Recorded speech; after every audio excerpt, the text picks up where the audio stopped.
بچہ جب پیدا ہوتا ہے سب سے پہلے اذان دو کان میں،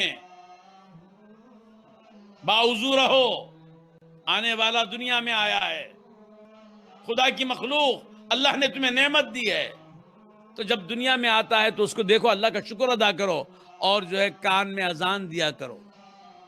سیدھے کان میں اذان دو، اس کو کوئی دوسری آواز سننے دو مت دو۔ اور تھوڑی دیر ہو جاتی ہے، وہ اندر چچا خانے سے باہر لاتے ہیں تو کچھ دیر ہو جاتی ہے، وہ آپ مجبور ہیں۔ جو ہی بچے کو آپ دیکھتے ہیں تو درود شریف پڑھتے ہوئے، اللہ کا ذکر کرتے ہوئے دیکھیے اور شکر ادا کیا، الحمدللہ میرے مولا آپ نے ہمیں اولاد عطا فرمائی، میرے مالک آپ نے کرم کیا، میرے مالک اگر نہ دیتے تو ہم کہاں جاتے مالک، ساری دنیا کی کوششیں ایک طرف رہتی ہیں، کچھ نہیں ہوتا، آپ نے بھیک عطا فرمائی۔ پہلے دیکھو بچے کو، اور اس کے بعد پہلے جو ہے اس کے کان میں مولا کا نام، پیدا کرنے والے کا نام، اس کے کان میں اگر کوئی آواز پہنچتی ہے تو اللہ اکبر، اللہ اکبر، پھر اور دوسری آواز، اس آواز کے بعد اگر کوئی آواز ہے محمد الرسول اللہ، محمد الرسول اللہ، تو اللہ رسول کا نام سنا دو اس کے کان میں قامت اور اذان دیا کیجئے۔ یاد رکھو بزرگوں کی تحقیق ہے، یہ مرگی کی جو بیماری ہوتی نا، جسے کاکا ولی بولتے،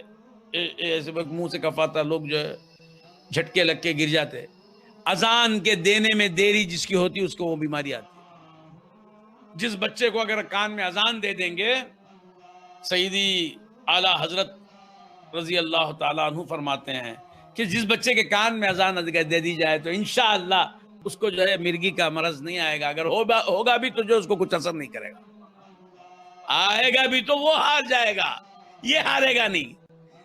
جو غلام جو باندھی اپنے کانوں میں اپنے ذہن کو اس نام سے دروازے کھولی اپنی زندگی کے، آواز اس کی کان پر جو اللہ و محمد کے نام سے جو ہے اس کے ذہن کو ٹکرا رہی ہے، پہلی یہ آواز جب پڑھ تو کوئی مصیبت اس تک پہنچ نہیں سکتی، کہ جہاں ان کا سایہ ہے، اللہ اور رسول کے نام کا اثر ہے، تو کہاں سے اس پہ تو خیر عرض کر رہا تھا۔ تو یہ ہمارے اندر ایک بہت بڑی خرابی ہے، تو ان تمام چیزوں کو چھوڑیے، پڑھائیے بچوں کو، انگریزی پڑھائیے، سب کچھ پڑھائیے، مگر پیندہ بھی آپ کا رکھیے، پیندہ نہیں سو لوٹا بولتے، جس کو پیندہ ہی نہیں، کبھی عیسائی کے جیسے بنتے، کبھی یہودی بن جاتے، کبھی ہندو بن جاتے، کبھی وہ بن جاتے، ارے یہ نہیں بننا بھائی، سب سے ملو جلو سب کچھ کرو مگر بننا نہیں، تم تو جو ہے غلام رسول بنے رہو، تمہیں جو ہے غلام رسول بنے رہو، وہ کیوں بننا، اور کچھ نہیں، اور غلام رسول بنے تو اللہ والے بنتے، غلام رسول ہی موحد بنتا۔ توحید کس کے پاس ہوتی؟ غلام رسول کے پاس، تقویٰ غلام رسول کے پاس، ایمان غلام رسول کے پاس، مسلم غلام رسول ہوتا ہے، غلام رسول بنو، ان کی غلامی اس سے بڑھ کر کوئی چیز نہیں۔ تو وہ اپنی شناخت کو مت بولو، جہاں کون سی محفل میں کیوں جاؤ، کس کی محفل کیوں نہ رہے، برابر اپنے رنگ کو نہ چھوڑو۔ ایک صحابی جاتے ہیں ایران کے بادشاہ کے دربار میں، بہت بڑا بادشاہ، اور کھاتے وقت پہ جو ہے نوالا نیچے گر گیا، تو آپ اس کو اٹھا کے کھا رہے ہیں، تو بادشاہ کہتا ہے کہ آپ کو معلوم ہے آپ کس کے دربار میں ہیں، کہ نوالا نیچے گر گیا، یہ اٹھا کے کھاتے ہیں، تو پھینک دیتے ہیں ہم، یہ دربار کے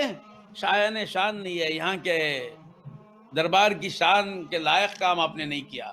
درباروں میں جو ہوتا ہے اس کے خلاف آپ نے کام کیا۔ تو کہا کہ نہیں، میرے آقا نے یہی سکھایا ہے کہ تو گرا ہوا لقمہ اٹھا کے کھا لوں، تیرا دربار تجھے سلامت، مجھے سے لینا دینا کیا ہے، ہٹ نکل ادھر سے، ہم تو یہی کریں گے برابر۔ اونٹ کو لے کے جو ہے دربار میں داخل ہو گئے، کہنے لگا یہ کیا ہے، کہا کہ ہم کو جو ہے قالین دیکھنا نہیں آتا ہے، ہم جو ہے صحرا نورد ہیں، صحرا میں پھرنے والے ہیں، ہم مٹی پہ سونے والے، جھاڑیوں میں کے نیچے جو ہے زندگی گزارنے والے، ہمارے طریقے کو ہم بدلنے والے نہیں، تم جیسے ہو اپنے مقام پر، ہم جیسے ہیں ہم اپنے مقام پر۔ ان کو دیکھ کے بدل گئے،